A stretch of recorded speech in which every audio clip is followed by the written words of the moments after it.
look at 3 spots. What are judges looking for in a line? Little champ talk right there. Definition of loose but lit here.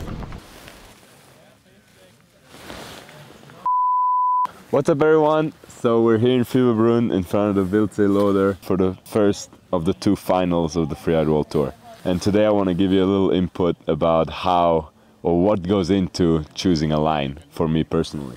I'm gonna try to give you my little tips and tricks, but maybe not all of them. So see you at the hotel and we'll explain it all there.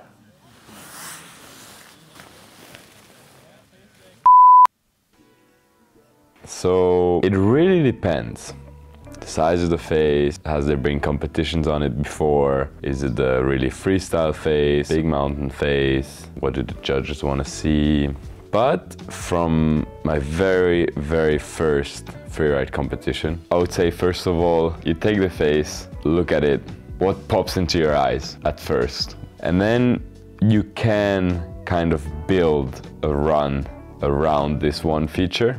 If there's one feature, but there's nothing else to do around it, then you might have to reconsider. I usually always look at 3 spots. 1 cliff, 1 360 spot, and 1 backflip spot. And then I try to line them up and basically look at what else there is to do. But yeah, it's kind of a bit of intuition and just not thinking too much. Also really play with your strengths. If someone says, yeah, I'm gonna go drop this huge cliff, but you don't feel comfortable with huge cliffs, it's maybe not worth it for you. If you know that you're gonna be hesitant or scared, you're not gonna ski it as well. So go for stuff that you're confident. You always need to be a little scared of your line, because if you're not doubting it a little bit, it's probably not a great line. But you definitely need to ski stuff that you know you can ski fluid and without any hesitation would be ideal, basically.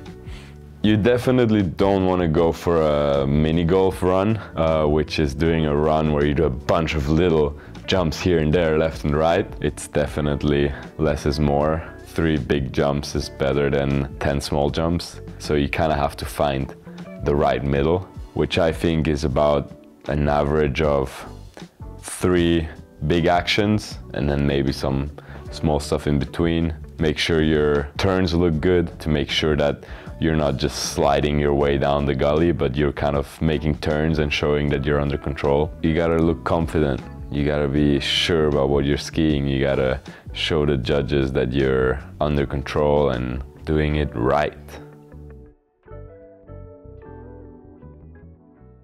So the most important is, what are judges looking for in a line?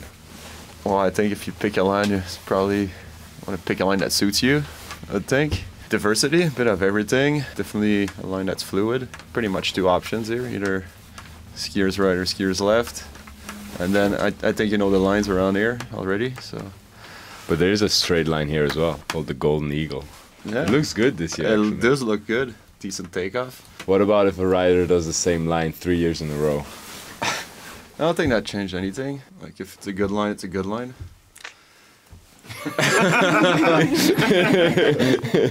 But I think I'm gonna probably do the same run, but different tricks.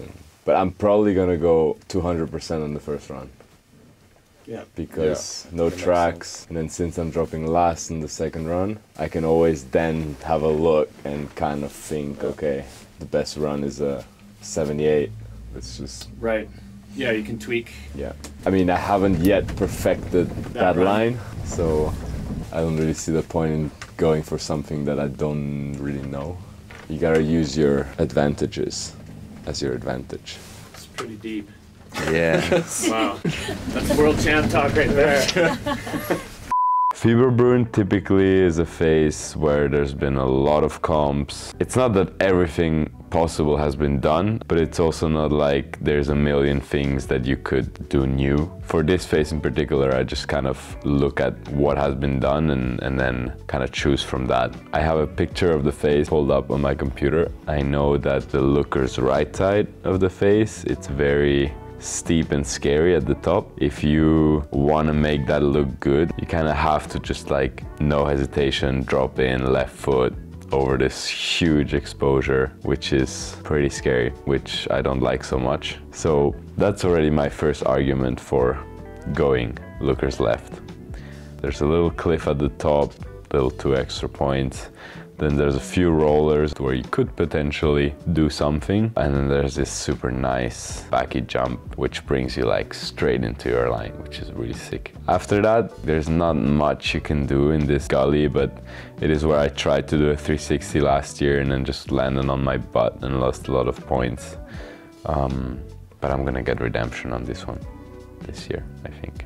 And then going down, you get to the closeout of the couloir, where there's this money booter. It's super nice jump. The landing's a little flat, but quite okay if there's a bit of pow. And then the bottom section of this face is tricky. It looks like there's a lot of stuff to do, but there isn't really. This gully looks amazing, but rule number 1 on this face is never get involved with that gully. Either jump over it, straight line it, or just don't even look at it. So last year I opted to just go for the classic backflip to then just drop down the cliff, which worked out perfectly, except that I hit the tree, which I'm gonna try and not hit this year. All in all, look for stuff you're comfortable with. Look for kind of your key features, which you should probably have about 3 to 4. Ski what you want to ski. Do keep in mind of what the judges want to see if you want to get good results. But yeah, that's it. That's how I choose my lines and how I've been doing it since the beginning I started freeriding. Hope that helps you for your next line choice, and see you at the start gate.